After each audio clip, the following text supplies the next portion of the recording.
সুপ্রিয় দর্শক, আজ আমাদের মাঝে উপস্থিত রয়েছেন বাউল সঙ্গীত শিল্পী ধীরু বাউল। শুভ সকাল, কেমন আছেন? শুভ সকাল, খুব ভালো আছি। আপনি কেমন আছেন? আমি বেশ ভালো আছি, ধন্যবাদ আপনাকে। খুব ভালো লাগছে আপনাকে পেয়ে। আমরা জানি যে আপনি 2 যুগেরও বেশি সময় ধরে গান গাইছেন। বাউল সঙ্গীত জগতে আপনার জার্নিটা কেমন ছিল? আফতাব শাহ একজন লালন অনুসারী মানুষ ছিলেন।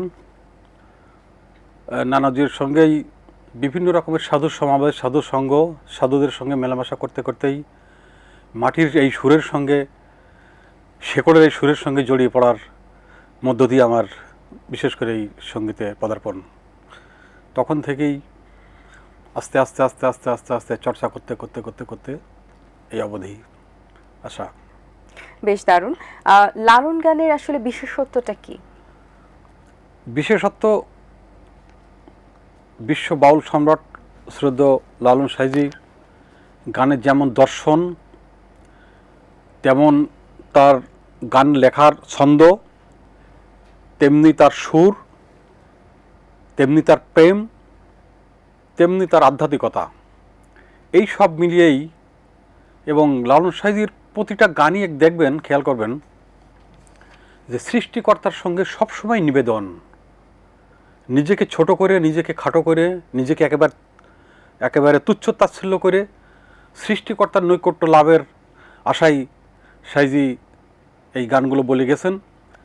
যত দিন যাচ্ছে মানুষ এইগুলোকে ভেবে দেখছে, মানুষ এইগুলোকে চর্চা করে দেখছে, মানুষ এইগুলোকে গেয়ে দেখছে, মানুষ এইগুলোকে প্রচার করে দেখছে, মানুষ এইগুলোকে প্রসার করে দেখছে যে সাঁইজি এত নিবেদন করেছে সৃষ্টিকর্তার নৈকট্য লাভের জন্য, এত আবেদন করেছে যা অন্য কোনো সাধক, অন্য কোনো বিশ্বের কোনো মনীষী এই ধরনের লাইনে আসতে পারেনি। বিধায় লালনের গানে এত মানুষ আকৃষ্ট হয়ে যাচ্ছে, লালনের গান প্রসার করছে এবং লালনের গানে এত প্রভাব বিস্তার করছে। এখন এই মুহূর্তে আপনার কণ্ঠে আমরা একটা লালন সঙ্গীত শুনতে চাই। সত্য বল সুপথে ওরে আমার সত্য সুপথ নাচি নিলে পাবে না মানুষের দর্শন,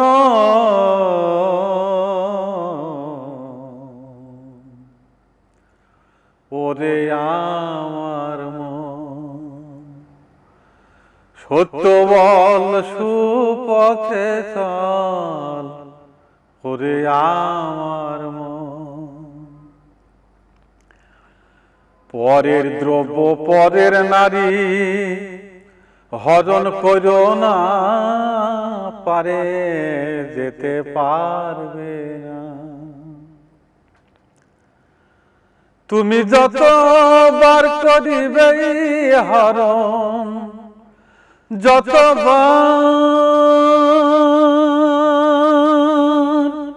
তুমি যতবার করিবে হরণ, ততবার পাবে জনম।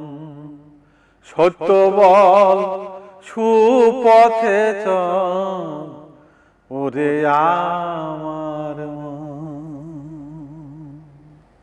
বাহ, চমৎকার, ধন্যবাদ আপনাকে।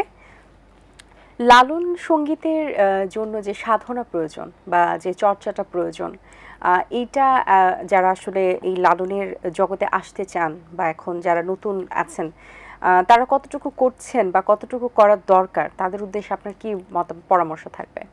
আমাদের দেশে লালন সাঁইজির গানের অনেক চর্চা হচ্ছে বিভিন্নভাবে। কেউ আমাদের পশ্চিমা যন্ত্র দিয়েও করছে, আমাদের দেশীয় যন্ত্র দিয়ে অ্যাকোস্টিক যাকে বলি আমরা, কেউ ডুগি একতারা নিয়েও করছে, কেউ আপনার হারমোনিয়াম দোতারা এগুলো নিয়েও করছে।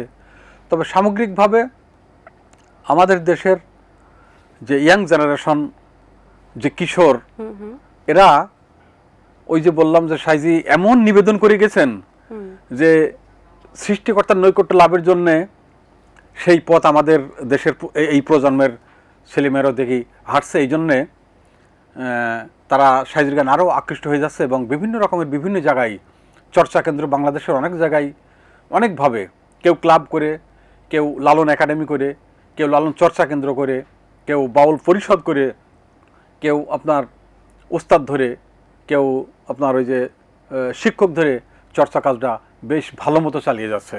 এবং তারা সকাল সন্ধ্যা এটা করছেন। আর বাংলাদেশের যে সমস্ত শিল্পকলা একাডেমিগুলো আছে সেখানেও দেখছি লালন সাইজের গানের প্রতি মানুষ আস্তে আস্তে আস্তে আস্তে আবার ঝুঁকে পড়ছে। লালন সঙ্গীত চর্চা ও গবেষণা কেন্দ্রে আপনি একজন নির্বাহী সদস্য রয়েছেন, হিসেবে রয়েছেন। এখানে লালনের গান নিয়ে কি ধরনের কাজ করা হয় বা কি ধরনের গবেষণা করা হয়? ধন্যবাদ। সাইজির গান নিয়ে গবেষণা বলতে তো ওই গান নিয়ে তো রিসার্চ করা সম্ভব না। আমরা গবেষণা কেন্দ্রে চেষ্টা করি সাইজিদের যে গানগুলো করে মানে দিয়ে গেছেন আমাদের উপমহাদেশের এই যে বিখ্যাত লালন সঙ্গীত শিল্পী প্রয়াত ফরিদা পারভিন গত হয়েছেন কিছুদিন আগেই, উনি যেগুলো করছেন, আমাদের ওস্তাদজি শফি মণ্ডল যেগুলো করছেন, আমাদের ওস্তাদজি কিরণচন্দ্র রায় যেগুলো করেছেন সেগুলো তো আছেই। এছাড়াও চর্চা কেন্দ্রে আমাদের চেষ্টা করি আমরা সাইজির নতুন কিছু গানের প্রভাব করার জন্য, নতুন কিছু গান সামনে নিয়ে আসার জন্য, নতুন কিছু কথা সামনে নিয়ে আসার জন্য, নতুন কিছু সুর এই প্রজন্মের এবং এই ধরনের মানুষের কাছে আগিয়ে দেওয়ার জন্য আমরা চর্চা কেন্দ্রতে এই নতুন নতুন কিছু নিয়ে আসার জন্য আমরা চেষ্টা চালিয়ে যাচ্ছি। আচ্ছা, এই মুহূর্তে আপনার কণ্ঠে আমরা একটি শাহ আব্দুল করিমের গান শুনতে চাই। কোন গানটি শোনাবেন? সাইজের গানও আমরা করে থাকি অনেক সময়, তো আমি একটি সাইজের গান চেষ্টা করছি। চলিতে চরণ চলে না দিনে দিনে অবশ্যই, আগের বাহাদুরি তোমার গেল কই, গেল কই, গেল কই, আগের বাহাদুরি তোমার গেল কই। আমি ভাবিতেছি তিলে তিলে ছেলেরা মুরব্বি বলে, সাদের জন্ম গেল বিফলে এখন সেই ভাবনায় রই। মন চলে না রং তামাশাই আলস্য হয়েছে দেহাই, মন চলে না রং তামাশাই আলস্য হয়েছে দেহাই, কথা বলতে ভুল পড়ে যায় মাঝে মাঝে আটক হই। আগের বাহাদুরি তোমার গেল কই, গেল কই, আগের বাহাদুরি তোমার গেল কই। আপনি যখন স্টেজ শো করেন তখন শাহ আব্দুল করিমের কোন গানগুলো রিকোয়েস্ট বেশি আসে? শাহ আব্দুল করিমের সাইজির তো অনেক অনেক গান, ওনার বিখ্যাত গান এই যে বন্ধে মায়া লাগাইছে, আগে কি সুন্দর দিন কাটাইতাম, এই ধরনের গান, মানে সাইজি অনেক বিখ্যাত গান আসলে। হ্যাঁ হ্যাঁ, অনেক অনেক অনেক অনেক গান সাইজির গানের অনেক রিকোয়েস্ট আসে। বিশেষ করে স্টেজ পারফর্ম যখন করা হয় তখন একেবারে একের পর এক সাইজির গানের রিকোয়েস্ট চলতেই থাকে। আচ্ছা, যে গান তিনটির কথা বলছিলেন এখান থেকে একটি গান কি আমাদেরকে শোনানো যায়? যে গানটি সাইজির গানটি আমি আসামে গাইছিলাম সেটা আমি চেষ্টা করছি। জি। গ্রামের নওজওয়ান হিন্দু মুসলমান মিলিয়া বাউলা গানার ঘাটু গান গাইতাম আমরা, মিলিয়া বাউলা গানার মুর্শিদি গাইতাম, আগে কি সুন্দর দিন কাটাইতাম আমরা, আগে কি সুন্দর দিন কাটাইতাম। বর্ষা যখন আইতো গাজের গান হইতো, রঙে রঙে গাইতো হই আনন্দ পাইতাম। গাজের গান ভালো গান আনন্দের তুফান, গাজের গান ভালো গান আনন্দের তুফান, গাইয়া জারি সারি নৌকা দৌড়াইতাম, হাইরে গাইয়া জারি সারি নৌকা দৌড়াইতাম, আগে কি সুন্দর দিন কাটাইতাম আমরা, আগে কি সুন্দর দিন কাটাইতাম। বাহ, চমৎকার। গানের সাথে 25 বছরের পথ চলায় সম্মাননা বা অর্জন বা প্রাপ্তির জায়গাটা কতটুকু? অনেক অনেক। সঙ্গীতে এত মানুষের ভালোবাসা পেয়েছি তা বলে বোঝানো যাবে না। আমি ইতিমধ্যে শিল্পকলা পদক সম্ভব হয়েছে পাওয়া, আমি নেলসন ম্যান্ডেলা পদক পেয়েছি, শের বাংলা একে ফজলুল হক গোল্ড মেডেল পেয়েছি। এইরকম মানে মানুষের যে ভালোবাসা, সঙ্গীতে যে মানুষের যে ভালোবাসা, যে উদারতা, যে এগিয়ে আসা, আমার মনে হয় সর্বোচ্চ শিখরে পৌঁছানোর মতো অবস্থা। আমার এই ক্ষুদ্র জীবনে অনেক পাওয়া, যে পাওয়ার কোনো সীমা নেই। খুব ভালোবাসা পেয়েছি মানুষের। পুরস্কার তো আপনার একটা কাজের একটু গতি বাড়ি দেওয়া, মূল্যায়ন বা মূল্যায়ন এটা করা, আসলে আরো ইন্সপায়ার করে, আরো বেশি ইন্সপায়ার করে। অগ্রগতি কিন্তু এই যে আপনাকে ডেকে একটা মঞ্চে নিয়ে একজন জেলা প্রশাসকের মতো মানুষ, একজন বড় বড় মন্ত্রী পরিষদের মতো একজন মানুষ, একজন দেশের বরেণ্য একজন মানুষ, সেটা আপনাকে হাতে তুলে দিল, এটা কি কম পাওয়া? এর চেয়ে পাওয়া পৃথিবীতে আর নেই। এবং ভক্তদের ভালোবাসা তো আছে, ভক্তদের ভালো, অসংখ্য ভালোবাসা। আচ্ছা, গল্পে আড্ডা আমরা একদম অনুষ্ঠানের শেষ প্রান্তে চলে এসেছি। যাবার আগে আপনার কণ্ঠে আরেকটি গান শুনে বাড়ি ফিরে যেতে চাই। কোন গানটি শোনাবেন আমাদের? সাইজি, বললাম যে সৃষ্টিকর্তার কাছে ওই যে প্রার্থনার কথাই বলে গেছেন, সেই টাইপের আমি একটা বলছি। ধন্য ধন্য বলি তারে, বেঁধেছ এমনই ঘর, বেঁধেছ এমনই ঘর শূন্যের উপর, আমার ওই শূন্যের উপর পোস্তা করে, ধন্য ধন্য বলি তারে। সবে মাত্র একটি খুঁটি,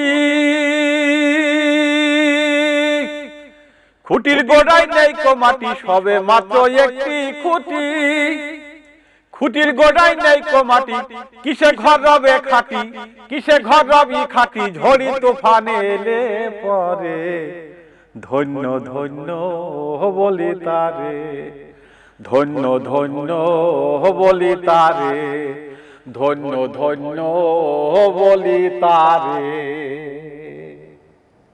বাহ, বেশ দারুণ, ধন্যবাদ আপনাকে, খুবই ভালো লেগেছে, খুব সুন্দর কিছু গান শুনিয়েছেন। অনেক শুভকামনা রইল আপনার জন্য, ভালো থাকবেন সব সময়।